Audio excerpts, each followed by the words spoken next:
What's up guys, it's royal Vishwakarma और आज फिर से मैं एक नई ब्लॉग के साथ आपके सामने हाजिर हुआ हूँ। आप सभी जैसे जानते हैं मोस्टली मेरे ब्लॉग अपनी हिंदू संस्कृति से रिलेटेड होते हैं और आज का भी मेरा ब्लॉग ये भगवान सत्यनारायण की व्रत कथा से रिलेटेड है। सत्यनारायण भगवान का व्रत घर में सुख शांति और समृद्धि के लिए कराया जाता है। घर में किसी प्रकार की हानि से बचाव के लिए, कोई कष्ट दूर करने के लिए यह व्रत बहुत ही महत्वपूर्ण है, जो कि प्राचीन काल से चलता आ रहा है। यह व्रत दो तरह से किया जाता है, एक तो व्रत रखकर और दूसरा किसी पंडित जी को बुलाकर उनकी व्रत कथा कहने के बाद। यह व्रत मोस्टली पूर्णवासी के दिन किया जाता है और कथा भी पूर्णवासी के दिन या बृहस्पतिवार के दिन कराई जाती है। हमने भी अभी व्रत कथा जो हमारे पापा जी हैं उन्हें ब्रेन हेमरेज हुआ था, उससे ठीक होने के बाद उसके उपलक्ष्य में कराई है। हमने बोली थी कि भगवान हमारे पापा को एकदम ठीक कर दे तो हम ये व्रत कराएंगे। ऐसे ही ये कथा प्राचीन काल से चली आ रही है। जब भी कोई आदमी किसी भी प्रकार का संकल्प करता है और जब उसकी मनोकामना पूर्ति हो जाती है तो उसके बाद ये व्रत कथा करानी अनिवार्य हो जाती है। इस व्रत कथा को कराने के लिए कोई ख़ास सामान नहीं चाहिए, केवल हमें 1 दर्जन केले, रोली, कलावा, सिंदूर और थोड़ा सा एक थाली में रेत, आटा, गुड़ और एक नारियल चुनरी, एक लोटे में पानी, इस तरह के आइटम चाहिए, जिसमें मुश्किल से 500 से 700 रुपये का खर्चा आता है। और एक पंडित जी को बुलाया जाता है जिनकी दक्षिणा आपकी इच्छा अनुसार है, आप अपनी खुशी से जितना देना चाहें उतना दे सकती हैं। तो ये व्रत कथा कोई ज़्यादा पैसे नहीं लगते हैं और इजीली हो भी जाती है। आपको जब भी अपनी सुविधा के अनुसार पूर्णमासी या किसी भी बृहस्पतिवार के दिन आप इसे करा सकते हैं। जब भी आप चाहें कि आपके घर में आपके कार्य नहीं बन रहे हैं, कुछ भी नहीं हो रहा है, तो आप ये व्रत कथा करा सकते हैं। इस कथा का प्राचीन काल से बहुत महत्व है। आप सभी देख रहे हैं कि पंडित जी आए हैं और वे कथा की तैयारी में लगे हुए हैं। तिलक किया है उन्होंने, हाथ में कलावा बांधा है और अब पूजा की शुरुआत हो चुकी है।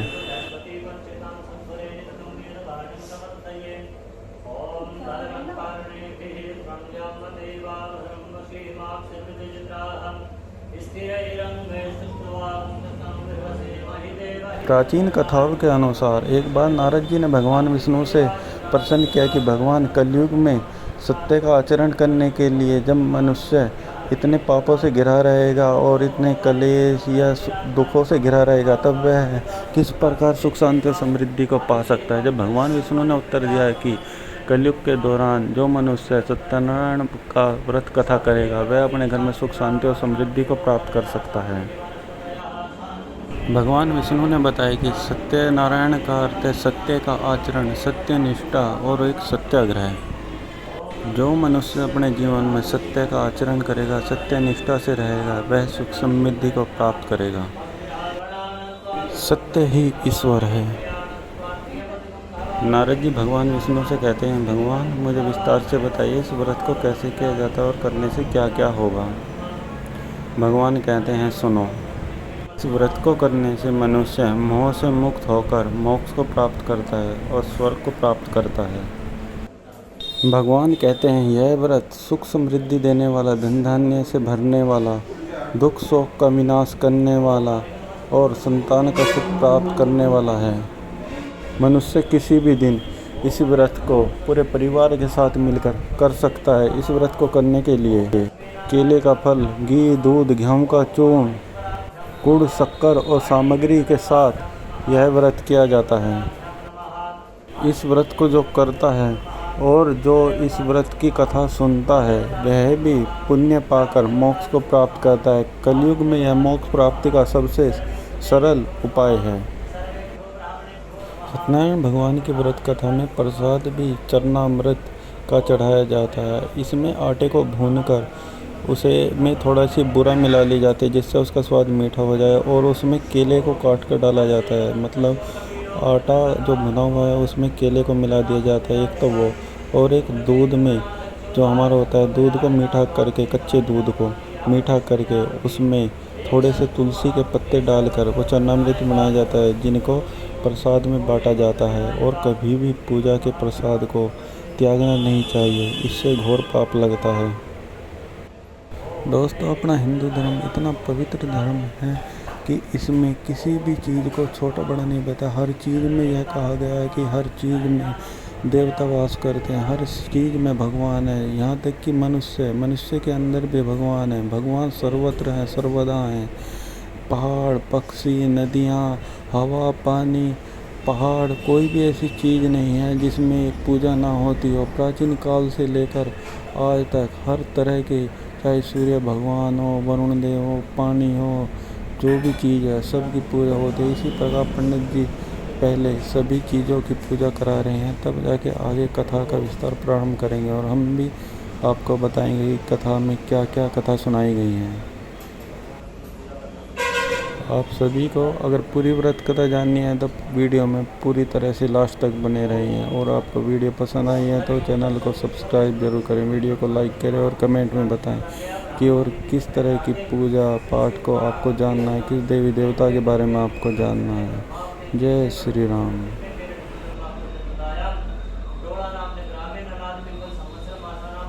इस पूजा में हम सभी भाई बच्चे बैठे हुए हैं और देखिए पूजा में बीच में थोड़ा बहुत हंसी मजाक भी चल रहा है, क्योंकि बिना हंसी मजाक की ज़िंदगी व्यर्थ है।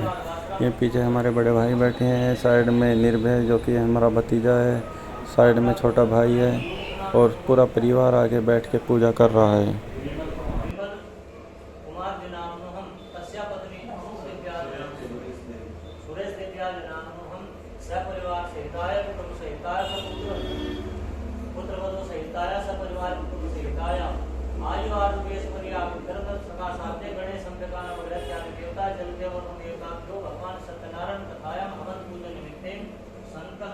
सत्यनारायण भगवान की व्रत कथा।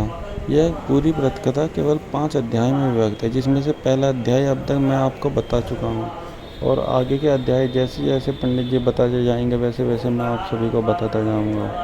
क्योंकि पूरी व्रत कथा सुनने से जो पुण्य की प्राप्ति होती है वह भी एक अपने आप में मोक्ष की प्राप्ति ही है। इस व्रत कथा को सुनने का अवसर कभी भी मनुष्य को छोड़ना नहीं चाहिए, क्योंकि मनुष्य अगर इस व्रत कथा को पूरी न सुनकर बीच में छोड़ के जाता है तो उसे पाप का भोग लगता है।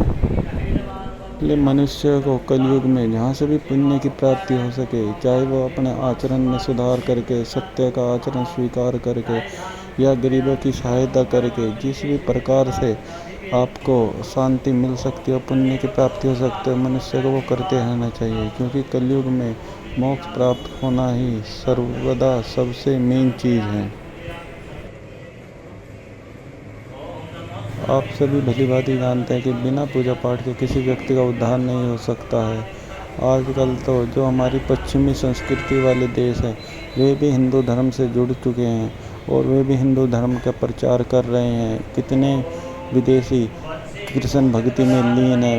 विदेशों में सबसे तेज़ी से हिंदू धर्म का प्रचार प्रसार हो रहा है, तो क्यों ना पुनः से हिंदू धर्म के प्रचार के लिए जितना ज़्यादा हो सके अपने वेदों की तरफ लौटें। अपने वेद हमारे शास्त्रों में जो लिखा है उनका पालन करें और अच्छे से अच्छे काम करें जिससे पुण्य की प्राप्ति हो सके। इसलिए आप सभी को जब भी अवसर मिले अपने पूरे परिवार के साथ मिलकर किसी न किसी प्रकार की पूजा पाठ हवन सभी प्रकार के करते रहना चाहिए। क्योंकि हवन से जो हमारा पोल्यूशन है ये भी ख़त्म होता है, हमारे इन्वायरमेंट शुद्ध होता है। ये वैज्ञानिक भी सिद्ध कर चुके हैं कि हवन का जो धुआं है, सामग्री से जो धुआं निकलता है उससे आसपास का इन्वायरमेंट शुद्ध होता है, सारे गंदगी के बैक्टीरिया ख़त्म होते हैं। तो ये चीज़ तो हमें करती रहनी चाहिए, इससे हमारा साइंटिफिक तरीके से भी फ़ायदा है। चाहे पीपल का पेड़ हो या पानी का बचाना हो, हर चीज़ को देवी देवता से जोड़ के इस तरह से दिखाया गया है जिससे मनुष्य के जीवन को किसी प्रकार की हानि ना हो, हर चीज़ का प्रकृति में संतुलन बना रहे। इसीलिए ही सनातन धर्म सर्वश्रेष्ठ है। अब पंडित जी आगे कथा की शुरुआत करने जा रहे हैं और हम भी आपको सारी कथा का अध्यायों का विस्तार से वर्णन करेंगे। जय श्री सत्यनारायण भगवान। अब आकर हमारे चाचा जी ने भी कथा को ज्वाइन कर लिया है, क्योंकि कथा सुनने का मौका कोई नहीं छोड़ना चाहता, क्योंकि इतनी पवित्र कथा है जिसके सुनने से भी मनुष्य को पुण्य की प्राप्ति होती है। और आप सभी भी कथा को बीच में छोड़ कर ना जाएं, वीडियो में लास्ट तक बने रहें जिससे आपको भी पुण्य की प्राप्ति हो। जय श्री सत्यनारायण भगवान की।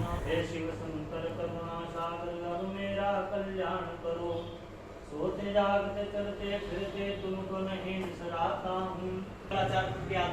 थोड़े दूर चले, डंडी में तली भगवान ने उन सब पूछा, साधु तेरे नाम में क्या है? डंडी ऐसा कहकर वहां से तो दूर चले गए, समुद्र के किनारे बैठ गए। उनके जाने पर नाव को चुंडी देकर चंपा उन्होंने दिया। नाव ने बेलों पर से देकर बेहोशी बोली, रोने लगा। गाँव ने कहा क्या सोच करे, डंडी महाराज जी कैसे आप है? दोनों उनके पास पहुंचे, भक्ति भाव से नमस्कार करके कहने लगे, भगवान आपकी माया से ब्रह्मा ने भी आपको नहीं जानते, मैं बड़ा कैसे जान सकता हूँ? प्रसन्न हुई मेरा जैसा सामर्थ्य, मैं आपकी पूजा सेवा करूंगा। मैं इस लोका को धन से भक्ति की, उसकी भक्ति भगवान की प्रसन्न हो गए, उसकी इच्छा से वर्त कर अंदर ध्यान हो गए। नाव पर देखा कि नाव तुमसे भरी पड़ी है, फिर भगवान का ध्यान कर आगे चले। नगर के निकट पहुंचे तो उनको घर भेज दिया। दूर में साधु के घर जाकर उसकी स्त्री को नमस्कार कहा कि साधु के दामन से सहज के पापी हैं। ऐसा वचन सुन साधु की स्त्री ने बड़े हर्ष के साथ भगवान जी का पूजन कर अपनी कन्या से कहते कि मैं पति को दर्शन की जाती हूँ, कार्य कर दिया। कलावती माता के वचनों का अनुसरण कर प्रसाद को छोड़कर पति के पास गई। प्रसाद को ऐसा छोड़ करके भगवान बड़े हो गए। उसके पति को नाव से पानी में डुबो दिया। कलावती पति को न्याय देकर रोती हुई जमीन पर गिर गई। इस तरह लोगों को डूबा। कन्या को रोता देख साधु बड़ा दुखी हो गया। भगवान कृष्ण ने परिवार से हो गई, सब क्षमा कर दी। उसके दिल में भगवान कृष्ण ने आकाशवाणी की, साधु तेरी कन्या मेरा प्रसाद छोड़कर खाई, ऐसी देश का बदया दृश्य हुआ। यदि मैं घर जाकर प्रसाद खाकर लौटे तो इसे इसका बदया दृश्य मिलेगा। ऐसी आकाशवाणी सुनकर कलावती ने घर पहुंचकर प्रसाद दिया। पति को ध्वज नाम का राजा था, उसने भी भगवान का प्रसाद खाकर बड़ा पाया। मन में गया पुष्पों को मार उसका बड़े लपेट के नीचे आया। और आप सभी ने अभी कथा सुनी है, जिसका अभी समापन हुआ है और अब आगे हवन की तैयारी होगी। पंडित जी ने 3 लाइन खींचकर हवन कुंड से थोड़े से रेत को बाहर निकलवाया। जो भी उनका वैदिक कालीन हमारा प्रोसेस है, उसके थ्रू जैसा भी होता है उसी तरह से हवन की तैयारी की जा रही है। और देखिए अब पंडित जी ने सामग्री चढ़ा दी है और अब सामग्री पे वो कपूर चढ़ा रहे हैं, जिसके थ्रू आसानी से आम की लकड़ी आग को पकड़ लेंगी और हमारा हवन शुरू हो जाएगा। और सभी के पास सामग्री को बांटा जा रहा है, जिससे सुविधापूर्वक सभी आसानी से हवन में आहुति दे सके। और पंडित जी ने आम की लकड़ियों को हवन में लगाना शुरू कर दिया है, जिससे कुंड तैयार हो सके, जिसमें आसानी से सामग्रियों का और देसी घी का हम चढ़ावा चढ़ा सकते हैं।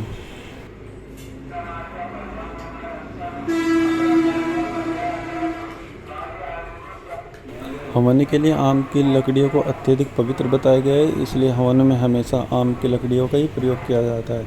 और सामग्री में तिल और देसी घी के थ्रू उन्हें मिक्स कर लिया जाता है, जिससे जो हमारा वातावरण है हवन के धुएं से वो अत्यधिक शुद्ध हो जाता है। जितना भी पोल्यूशन है और प्रदूषण है वातावरण का, वो सभी नष्ट हो जाता है। जिस घर में या जिस एरिया में डेली हवन होता है, वहाँ पे जो हमारा इन्वायरमेंट इतना शुद्ध हो जाता है कि किसी भी प्रकार का दूसरे वातावरण वहाँ पे असर नहीं कर पाता है। इसलिए आर्य समाज के लोग मोस्टली डेली हवन करते हैं और वहाँ पे अत्यधिक शुद्ध वातावरण मिलता है, जहाँ पर हवन डेली होता है। अभी देसी घी को तहा जा रहा है, जिससे कि आसानी से हम घी की आहुति दे सकते हैं। जो हमारे मम्मी पापा हैं वो घी की आहुति देंगे और सभी अदर जो बैठे हुए हैं पूरी फैमिली के लोग वे सामग्री की आहुति चढ़ाएंगे, जिससे पंडित जी मंत्रों के द्वारा पूजा को पूरी करेंगे और हवन को जो भी प्रोसेस है उसे पूरा करेंगे।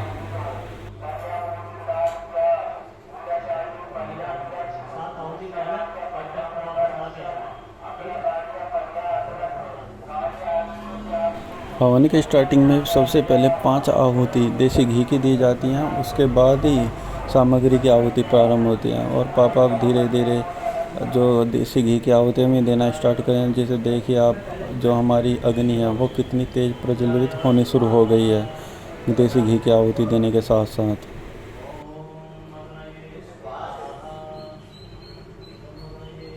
तो जो आहुति देने का प्रोसेस होता है घी का, वो नीचे से डालना हम स्टार्ट करते हैं और हाथ को ऊपर तक लेते जाते हैं, जिससे कि वो टपकता रहे। जब भी कभी आप आहुति दें तो इसी प्रकार से प्रोसेस से दें कि जो हमारा घी है वो नीचे से शुरू होकर ऊपर तक टपकता हुआ जाके ख़त्म हो।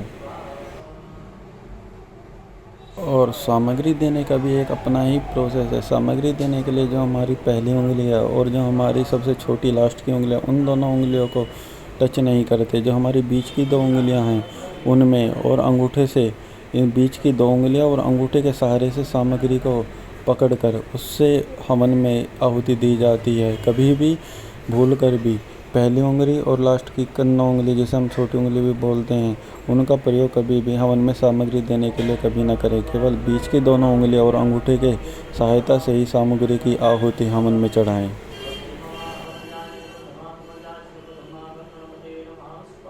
और अब आहुति देने का प्रोसेस शुरू हो चुका है। और आहुति जब हमारी पूर्ण हो जाएंगी, सभी देवी देवताओं के नाम की आहुति वन में दी जाएंगे, उसके बाद भगवान सत्यनारायण जी की आरती होगी और आरती होने के बाद पूजा का समापन हो जाएगा। जय श्री सत्यनारायण भगवान।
आखिरी की जो आहुति होती है वो हमेशा खड़े होकर दी जाती है। और सारी आहुति ख़त्म होने के बाद जो हाथ में सामग्री लगी रहती है उसे कभी भी झाड़ना नहीं चाहिए। इससे ये होता है कि जो हमें पुण्य मिला है वो झाड़कर हम अग्नि को दे देते हैं। इसलिए कभी भी आहुति देने के बाद कभी भी हाथ को झाड़कर नहीं जाना चाहिए।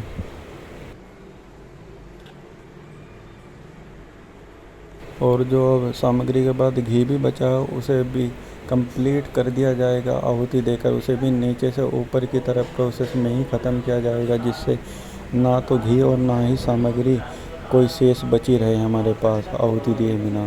और ये देखिए अब धीरे से आहुति दी गई है और पूरा घी और सामग्री ख़त्म कर दिया गया। और अब हमारी जो आहुति समाप्त हो चुकी है और अब भगवान श्री सत्यनारायण भगवान की आरती प्रारंभ होगी, जिस आरती का ख़त्म होने के बाद हमारी पूजा समाप्त हो जाएगी।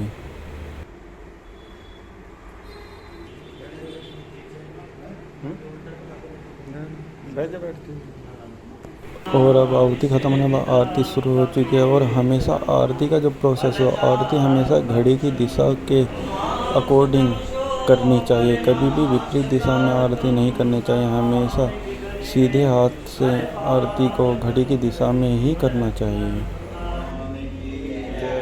ओम जय लक्ष्मी रमण स्वामी जय लक्ष्मी रमणा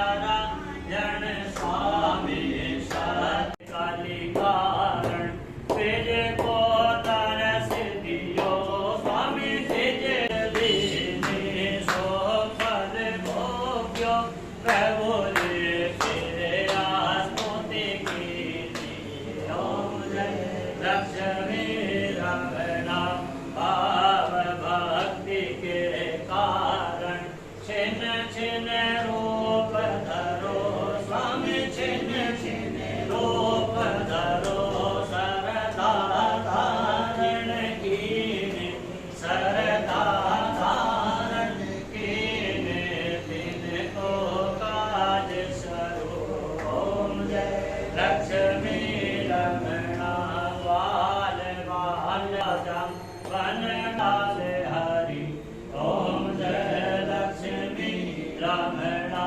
चढ़त प्रसाद समाया कदले फल मेवा स्वामी कदले फल मेवा धूप दीप तुलसी से राजे सकलेवा ओम जय लक्ष्मी रमणा से सत्यनारायण जी की आरती जो कोई नहीं गावे हो स्वामी प्रेम।